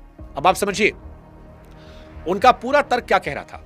वो कह रहे थे कि जाति का जुल्म असली है, जबरदस्त है, उसके खिलाफ लड़ना होगा, लेकिन उस जुल्म को साबित करने के लिए दो अलग अलग नस्लों की काल्पनिक कहानी की जरूरत नहीं है। उनके हिसाब से शूद्र बाहर से आए हुए हारे हुए लोग नहीं थे, बल्कि उसी समाज का हिस्सा थे जिसे बाद में धकेलकर नीचे किया गया। यानी लड़ाई खून की नहीं थी, व्यवस्था की थी। और यहां एक बात साफ करना जरूरी है, वरना यह हिस्सा गलत हाथों में जाएगा। उनका यह नतीजा उनके अपने जमाने में जो सबूत मौजूद थे उन्हीं पर टिका था। उन्होंने ये जांच पूरी तरह वेदों, पुराने ग्रंथों को पढ़कर की थी। खुदाई के सबूत उस वक्त बहुत सीमित थे और डीएनए वाला विज्ञान तो पैदा ही नहीं हुआ था। आज ये सवाल बिल्कुल अलग औजारों से जांचा आता है और उसकी अपनी बहस है। इसलिए उनकी बात को आज के किसी भी पक्ष का सर्टिफिकेट बनाकर पेश करना उनके साथ बेईमानी होगी, विज्ञान के साथ भी। पर एक बात साफ है, यह तथ्य आज के बहुत सारे लोगों को असहज कर सकता है और वो लोग उन्हीं के नाम पर झंडा उठाकर घूम रहे हैं। जो आदमी अपनी ही बात को सबूत की कसौटी पर तोड़ने को तैयार हो, उसके नाम पर बिना पढ़े नारे लगाए जा रहे हैं। अगला सवाल, क्या अंबेडकर भाषा के आधार पर राज्य बनने के खिलाफ थे? इसका जवाब यह है कि वो तरीके के खिलाफ थे जिस तरीके से हो रहा था, और उसकी वजह इतनी आगे की थी कि आज 70 साल बाद भी वही बात इस देश की सबसे बड़ी बहस है। 23 दिसंबर साल 1955 को औरंगाबाद में बैठकर एक छोटी सी किताब खत्म की, थॉट्स ऑन लिंग्विस्टिक स्टेट्स, जो राज्य पुनर्गठन आयोग की सिफारिशों पर उनका जवाब था। और उन्होंने जो सबसे पहली बात पकड़ी वो थी राज्य के आकार का भारी अंतर, कि उनके अपने दिए आंकड़ों के हिसाब से उत्तर प्रदेश की आबादी 6 करोड़ के ऊपर बैठ रही थी, बिहार के करीब 4 करोड़, जबकि दक्षिण भारत के कई राज्य 1.25 करोड़ पर सिमट रहे थे।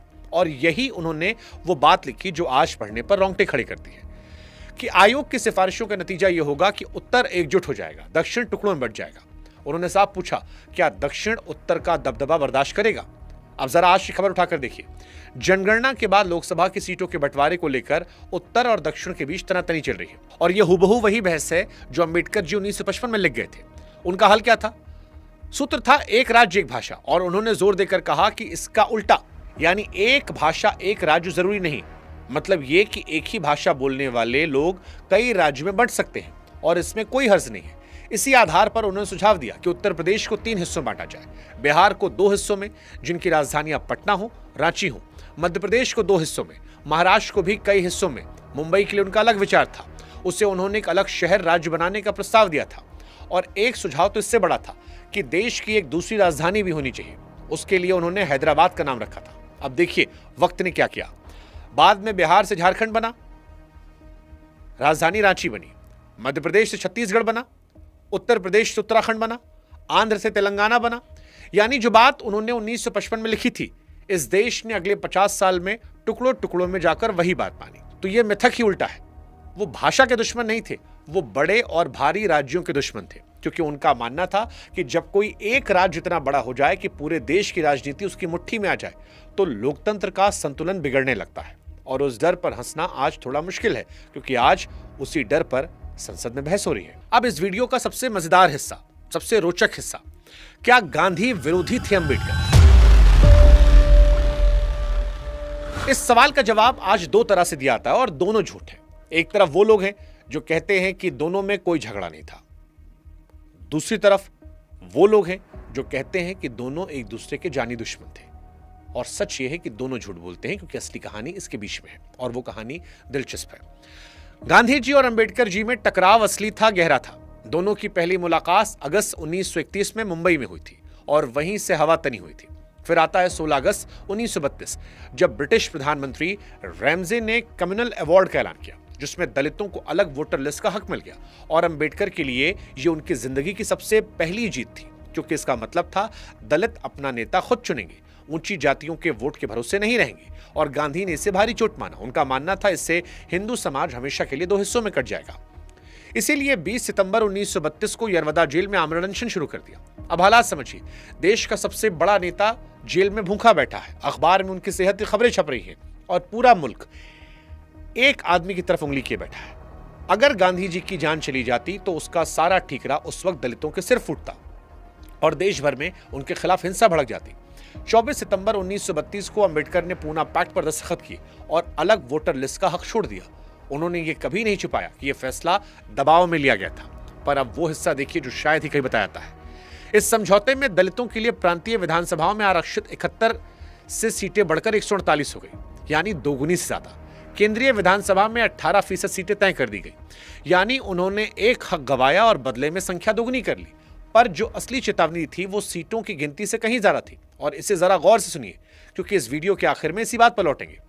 दस्तखत के अगले ही दिन 25 सितंबर 1932 को मुंबई की एक सभा में उन्होंने साफ कह दिया कि साझा वोटर लिस्ट से चुनकर आने वाला दलित प्रतिनिधि असल में दलितों का प्रतिनिधि होगा ही नहीं, क्योंकि उसे जिताने वाले वोट ऊंची जातियों के होंगे। इसलिए वो जवाबदेह भी उन्हीं के प्रति रहेगा, अपने समाज के प्रति नहीं। और अब जरा आज के दौर में देखिए, इस देश में आज भी सबसे आम शिकायत यही है कि आरक्षित सीट से जीता हुआ नेता पहले अपनी पार्टी का होता है, फिर अपने समाज का। और ये कोई नई शिकायत नहीं है, ये उस आदमी ने 1932 में दस्तखत करने के 24 घंटे के भीतर अपने हाथों से किए गए समझौते कमजोरी के तौर पर बता दी थी। पर उनकी सबसे गहरी लड़ाई नजरिए की थी। गांधी जी अछूतों को हरिजन कहते थे, यानी ईश्वर के लोग, और उनका रास्ता यह था कि ऊंची जाति के हिंदू अपना दिल बदलें, छुआछूत छोड़ें। अंबेडकर इसी बात पर भड़कते थे। उनका कहना था कि यह तो भीख मांगना हुआ, हक नहीं। अगर मेरा हक तुम्हारे दिल बदलने पर टिका है तो जिस दिन तुम्हारा दिल नहीं बदला उस दिन मेरे लिए कुछ नहीं बचेगा।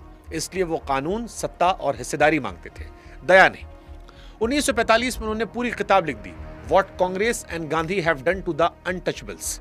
और 1955 में बीबीसी को दिए एक इंटरव्यू में उन्होंने साफ कहा कि गांधी को कभी महात्मा नहीं माना, पर तराजू का दूसरा पलड़ा भी उतना ही ईमानदारी से रखना होगा कि 1920 से गांधी और 1946 से गांधी एक आदमी नहीं थे। 1935 में उन्होंने अपने अखबार हरिजन में लेख लिखा जिसका शीर्षक था जाति को जाना होगा। 1946 आते आते ऐलान कर दिया था कि सेवाग्राम आश्रम में किसी जोड़े की शादी तभी होगी जब दोनों में से एक हरिजन होगा। यानी आखिरी सालों में वो सिर्फ अलग जाति में शादी के समर्थक नहीं रह गए, बल्कि उससे कम पर तैयार नहीं थे। और ये सच भी है, गांधी जी के अनशन ने छुआछूत को रातों रात देश का सबसे बड़ा मुद्दा बनाया था। तो सच क्या है? सच ये है कि ये दो दुश्मनों की लड़ाई नहीं थी, ये दो ऐसे आदमियों की लड़ाई थी जो एक ही बीमारी को पहचान चुके थे, बस एक दवा पे राजी नहीं थे। एक कहता था समाज का दिल बदलो, दूसरा कहता था समाज का कानून बदलो। आज 70 साल बाद जब आप अखबार खोलते हैं और किसी गांव में घोड़ी से उतारे गए दूल्हे खबर पढ़ते हैं तो शायद ये मानना पड़ता है कि दोनों में से किसी एक काम अब तक पूरा नहीं हुआ है। लेकिन ये बात तो गांधी जी और अंबेडकर जी की थी। असली सवाल तो ये है कि क्या अंबेडकर और सावरकर के बीच में कोई तालमेल था? यह सवाल आज सबसे ज्यादा राजनीति के लिए इस्तेमाल होता है और इसका जवाब इससे साफ होना चाहिए। जवाब यह है कि एक बात पर थोड़ा तालमेल था, बाकी हर चीजों पर आमने सामने की भिड़ंत थी। और जो तालमेल था उस पर भी सबूत आपस में लड़ रहे हैं। पहले तालमेल वाला हिस्सा, सावरकर रत्नागिरी में नजरबंद थे और वहां पर जाति के खिलाफ काफी काम किया। फरवरी 1931 में वहां पतित पावन मंदिर खुला जिसमें हर जाति के हिंदू को दाखिल होने का हक था। अब एक बात यहीं पर साफ कर दें, क्योंकि यह अक्सर गलत बताई जाती है कि मंदिर की सोच सावरकर की थी, पर उसे बनवाने का पैसा भागोजी सेठ कीर का था और खुद मंदिर के शिलालेख पर यह बात दर्ज है। इसके अलावा सावरकर ने अलग अलग जातियों को एक पंगत में बिठाकर खाना खिलाने के आयोजन किए। 22 फरवरी साल 1933 को छुआछूत का पुतला भी जलवाया गया। अब वो चिट्ठी जो आज सबसे ज्यादा उछाली आती है, धनंजय कीर, जिन्होंने अंबेडकर और सावरकर दोनों की जीवनी लिखी, उन्होंने अपनी किताब में अंबेडकर की एक चिट्ठी दर्ज की है जिसमें अंबेडकर सावरकर के सामाजिक सुधार वाले काम की तारीफ करते हैं। पर उसी चिट्ठी में वो एक शर्त भी जोड़ते हैं कि सिर्फ छुआछूत हटाना काफी नहीं है, अगर अछूतों को हिंदू समाज के असली हिस्सा बनाना है तो पूरी जो व्यवस्था है वर्ण की उसे तोड़ना होगा। यानी वो पूरी सीढ़ी जिसमें ब्राह्मण सबसे ऊपर, शूद्र सबसे नीचे। और अब वो हिस्सा जो साथ में कहीं बताया नहीं जाता कि कीर की किताब को इतिहासकार पूरी तरह सच नहीं मानते, क्योंकि वो सावरकर के प्रशंसक जीवनी लेखक थे। और इससे भी बड़ी बात यह कि खुद अंबेडकर के अखबार जनता में पतित पावन मंदिर की आलोचनाएं भी छपी थी। यानी एक तरफ तारीफ वाली चिट्ठियां हैं, दूसरी तरफ उन्हीं के अखबार की आलोचना, और जो लोग इनमें से सिर्फ एक दिखाते हैं वो अधूरा सच बता रहे हैं। बुनियादी फर्क तो कहीं गहरा है कि सावरकर के लिए जाति सुधार हिंदू समाज को मजबूत और एकजुट रखने का जरिया था, जबकि अंबेडकर के लिए सवाल एकता का था ही नहीं, बराबरी का था। सावरकर हिंदू राष्ट्र की बात करते थे और अंबेडकर ने 1936 में एनिहिलेशन ऑफ कास्ट लिखकर कहा कि जाति की जड़ धर्म ग्रंथों में है, जब तक उन ग्रंथों की पवित्रता पर सवाल नहीं उठेगा जाति नहीं जाएगी। 1956 में उन्होंने वो किया जो सावरकर की सोच के उलट था, हिंदू धर्म ही छोड़ दिया, और सावरकर ने इस धर्म बदलने को बेकार बताया था। और सबसे बड़ी टक्कर तो कहीं और दर्ज है। अपनी किताब पाकिस्तान और द पार्टीशन ऑफ इंडिया में अंबेडकर लिखते हैं कि हैरानी की बात यह है कि दो राष्ट्र वाले सवाल पर सावरकर और जिन्ना एक दूसरे के विरोधी नहीं बल्कि पूरी तरह सहमत हैं। दोनों मानते हैं इस देश में दो राष्ट्र हैं, फर्क बस इतना है जिन्ना कहते हैं उन्हें अलग हो जाना चाहिए और सावरकर कहते हैं उन्हें एक ही देश में साथ रहना चाहिए, जिसमें हिंदू राष्ट्र होगा और मुसलमान उनके भीतर रहेंगे। यानी अंबेडकर सावरकर के सबसे बुनियादी सिद्धांत पर उंगली उठा रहे हैं। तो हिसाब यह बैठता है कि जाति के खिलाफ काम पर थोड़ी बहुत तारीफ और उसी दौर में आलोचना भी, लेकिन धर्म पर पूरा टकराव, राष्ट्र की परिभाषा पर सीधी भिड़ंत और धर्म बदलने के सवाल पर दोनों आमने सामने एक दूसरे के विरोध करते नजर आए। ये कहानी सावरकर की थी, लेकिन क्या अंबेडकर आरएसएस या हिंदू महासभा के भी करीबी थे? ये भी दावा 14 अप्रैल के आसपास जोर पकड़ता है और इसके पीछे 3 बातें रखी जाती हैं। पहला, 1939 में पुणे के एक आरएसएस शिविर में अंबेडकर गए थे और वहां संघ के संस्थापक हेडगेवार से मिले थे। दूसरा, कि संघ से जुड़े दत्तोपंत ठेंगड़ी उनकी पार्टी के सचिव रहे और संघ की तरफ से यह भी बताया जाता है कि 1954 में भंडारा चुनाव में वो उनके चुनावी एजेंट भी थे। और तीसरी, कि 1952 के चुनाव में मध्य प्रदेश में उनकी पार्टी का जनसंघ के साथ तालमेल था। तो पहले ईमानदारी से यह मान लीजिए कि इनमें से पहली 2 बातें पूरी तरह हवा में नहीं है।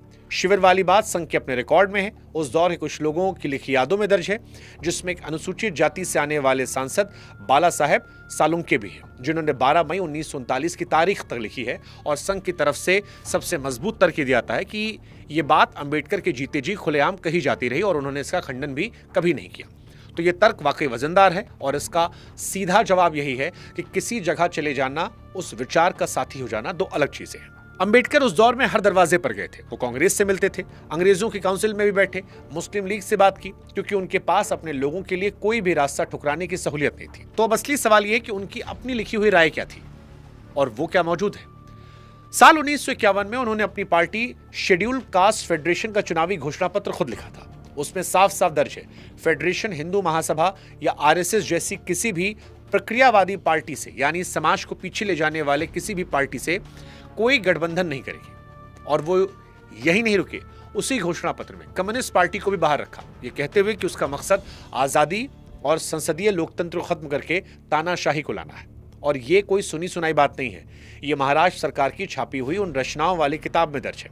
अब जनसंघ वाली बात, जहां एक बारीकी है जो दोनों तरफ के लोग छोड़ देते हैं कि जिस घोषणा पत्र में उन्होंने मना किया था उसमें नाम हिंदू महासभा और आरएसएस का है, जनसंघ का नहीं। जनसंघ तो अक्टूबर 1951 में बना ही था, इसलिए मामला पूरी तरह साफ नहीं है।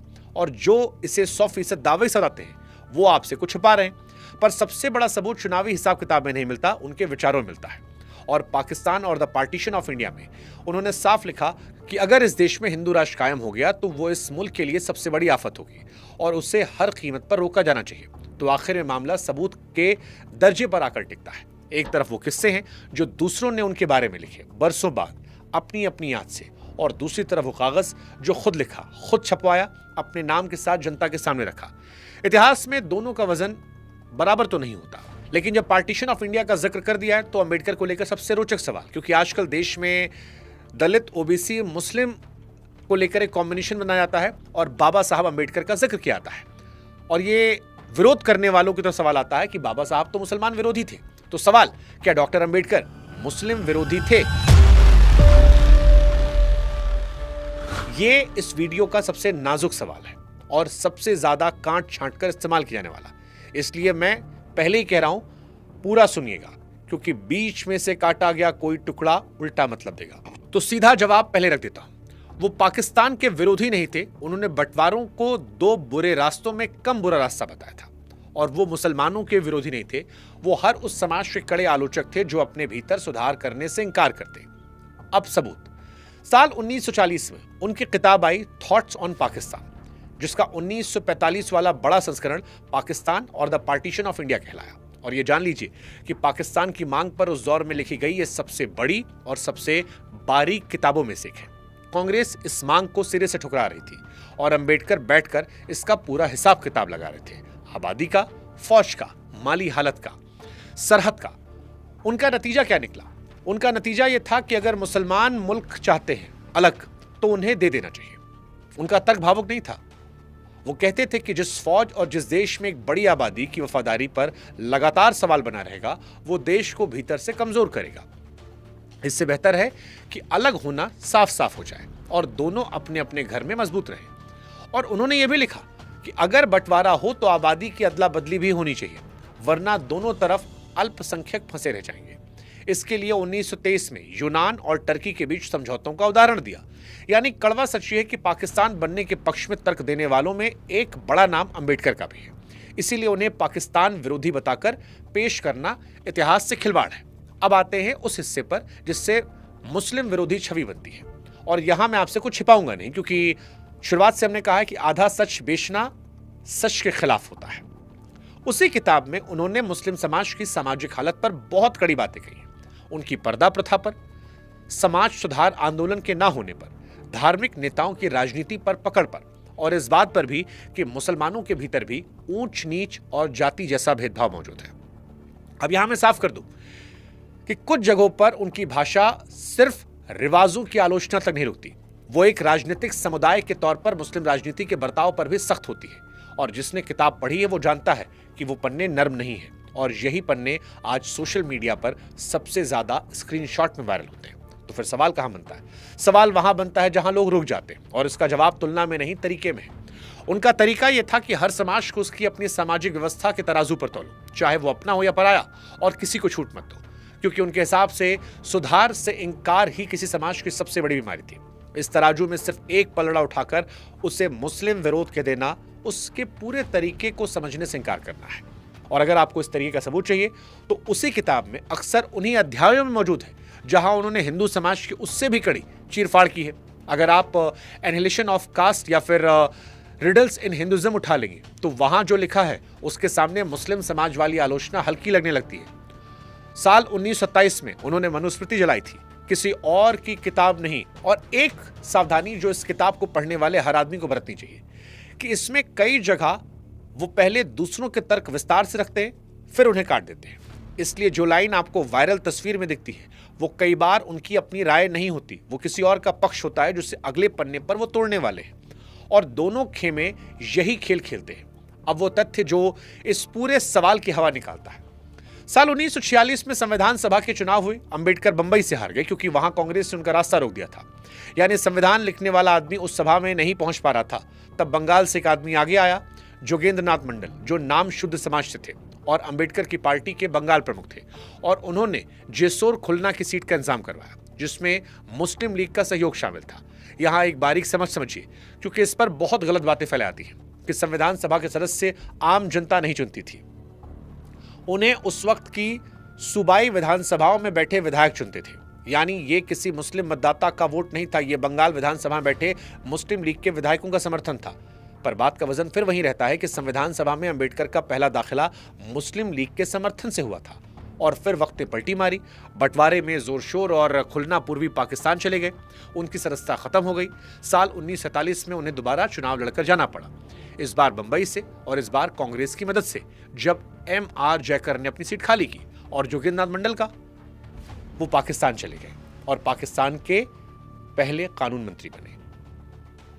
वहां पर अल्पसंख्यकों की जो हालत देखी उससे वो टूट गए और फिर 1950 में इस्तीफा देकर वापस भारत लौट आए। और यहीं पर गुमनामी में उनकी मौत हुई। ये एक कहानी है जो आपको असहज कर सकती है, इसलिए दोनों से बीच में से काट लेते हैं।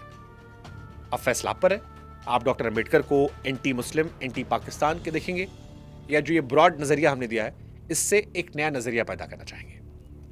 अब आते हैं सेकंड लास्ट क्वेश्चन पर, क्या अंबेडकर आर्टिकल 370 हटाने के पक्ष में थे? पिछले कुछ सालों में एक कोट बार बार सामने आया हुआ जिसमें अंबेडकर शेख अब्दुल्ला से कहते हैं कि आप चाहते हैं भारत कश्मीर की रक्षा करे, सड़कें बनाए, अनाज दे, बराबर का दर्जा दे, लेकिन भारत के किसी नागरिक को कश्मीर में कोई हक ना मिले। और फिर वो कहते हैं कि कानून मंत्री होने के नाते वो अपने देश के हितों के साथ ऐसी गद्दारी नहीं करेंगे। अब ये कोट संसद तक पहुंच चुका है, बड़े बड़े नेताओं के भाषणों, लेखों में छपा है। तो सवाल यह है कि आया कहां से? इसकी पूरी पड़ताल सुनिए, क्योंकि ये अपने आप में सबक है। अंबेडकर के लिखे हुए उनके भाषणों में, संविधान सभा की बहसों में कहीं भी यह बात दर्ज नहीं है। इस कोट का सबसे पुराना निशान 1991 में मिलता है, यानी अंबेडकर की मौत के 35 साल बाद, जब एक पत्रिका के संपादकीय में एक वरिष्ठ नेता बलराज मधोक के जुबानी बयान के हवाले से यह बात छपी गई थी। और मधोक जीवन भर आर्टिकल 370 के खिलाफ अभियान चला रहे थे। वहां से ये बात लेख में गई, फिर 2016 में एक छपी हुई किताब में, वहां से उठाकर राजनीतिक भाषणों में इस्तेमाल होने लगी। और सबसे दिलचस्प बात यह कि जब उस किताब के लेखक से पूछा गया तो उन्होंने खुद माना कि उन्होंने अंबेडकर के किसी लेखन से नहीं लिया था। यह भी माना कि हो सकता है इसे किसी राजनीतिक मकसद से गढ़ा गया हो। अब यहां पर एक बात साफ कर दें, क्योंकि कहानी किसी एक पार्टी की नहीं है। जब 2019 में आर्टिकल 370 हटाया गया तो इसी कोर्ट का सहारा लेकर उनका समर्थन उन दलित राजनीति करने वाली पार्टियों ने भी किया जो खुद को अंबेडकर की सबसे बड़ी वारिस बताती है। यानी बिना जांचे इस्तेमाल करने का काम हर तरफ से हुआ। अब जो बात पक्के तौर पर दर्ज है वो सुनिए। आर्टिकल 370 जो उस वक्त ड्राफ्ट में 306A के नाम से था, संविधान सभा में 17 अक्टूबर 1949 को एन गोपाल स्वामी अयंगार ने पेश किया था, जो खुद जम्मू कश्मीर के दीवान रह चुके थे। अंबेडकर ने इसे पेश नहीं किया था। उस दिन की बहस में उनका कोई भी भाषण रिकॉर्ड में नहीं मिलता।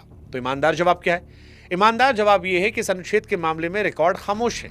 इस बात का कोई सबूत नहीं है कि उन्होंने इसका विरोध किया, ना ही सबूत है कि समर्थन किया। और जब रिकॉर्ड खामोश होता है तो ईमानदारी कहती है कि खामोश रहें, ना कि मरे हुए आदमी के मुंह में अपनी लाइन डाल कर दें। और ये इस वीडियो का बहुत बड़ा सबक है कि जब कोई आदमी इतना बड़ा हो जाए कि हर पक्ष उसे अपना बताना चाहे, उसके नाम पर बोलना चाहे, तो पहले उसकी अधूरी बातें उठाई जाती हैं, फिर काटी हुई बातें, और कई बार वो बातें भी जो वो कहता भी नहीं है।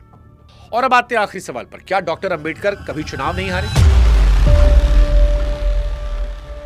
आज इस देश में डॉक्टर अंबेडकर की तस्वीर हर पार्टी के मंच पर है। हर नेता हर इलेक्शन में बिना अंबेडकर का नाम इस्तेमाल किए भाषण नहीं देता।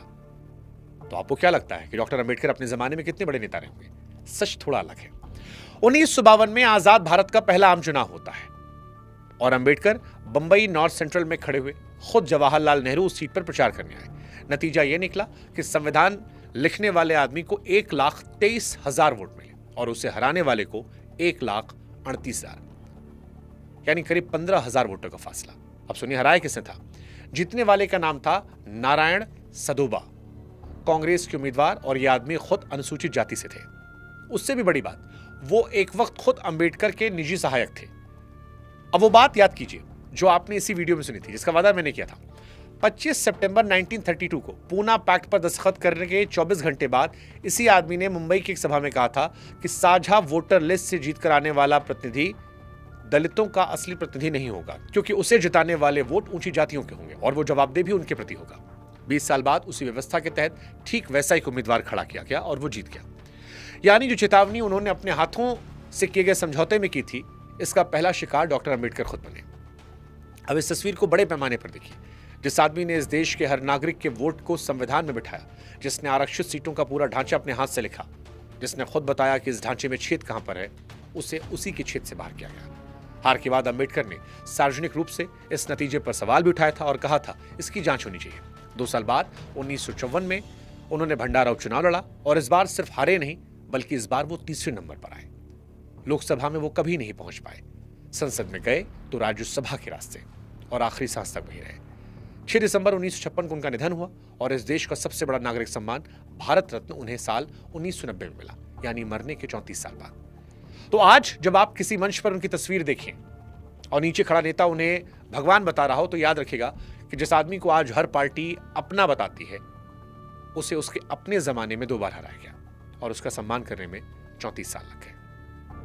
अब इन 19 सवालों के बारे में हमने आपको बताया, और अगर आप इतना सुनने के बाद भी अब तक वीडियो में बने हुए हैं तो आज आपने देखा होगा कि डॉक्टर अंबेडकर को लेकर कितना झूठ गढ़ा गया कि अकेले कुछ नहीं लिखा, अंग्रेज के आदमी थे, एक जाति के नेता थे, मुसलमानों के दुश्मन थे। आपने ये भी देखा कि पक्ष में कितना झूठ गया। आरबीआई को बनाया, 32 डिग्रियां थी, औरतों को वोट दिलाया, 370 पर वो कहा जो कहा नहीं। और दोनों झूठ की जड़ एक ही है। दोनों तब पैदा होते जब कोई आदमी इतना बड़ा हो जाए कि उसका नाम काम आने लगे, उसकी किताब किसी के काम ना रहे। जिस आदमी ने अपनी पूरी जिंदगी एक ही बात लगा दी कि सबूत मांगो, स्रोत पूछो, जो लिखा है बिना जांचे मत मानो, उसी के नाम पर आज इस मुल्क में सबसे ज्यादा बिना जांचे कागज घूम रहा है। और शायद इसलिए उसे पढ़ना जरूरी है, क्योंकि जिस आदमी को पूजा जाने लगता है उसे पढ़ा जाना बंद हो जाता है। और अंबेडकर के साथ ये देश यही कर रहा है। उनकी मूर्तियां हर चौराहे पर लगाई गई हैं, उसकी किताबें हर अलमारी बंद की गई हैं। आज इन 19 सवालों के बाद अगर आप में से कुछ लोग उनकी एक किताब भी खोलकर पढ़ लेंगे तो मैं समझूंगा ये वीडियो आप पे काम आ गया। और अगर लोग भविष्य में जब झूठ आएगा तो ये वीडियो फॉरवर्ड कर देंगे तो मैं समझूंगा ये वीडियो काम कर गया। डॉक्टर अंबेडकर का कौन सा काम ऐसा है जो आपको सबसे ज्यादा इंस्पायर करता है? कमेंट सेक्शन आपका इंतजार कर रहा है। जय हिंद, जय भारत।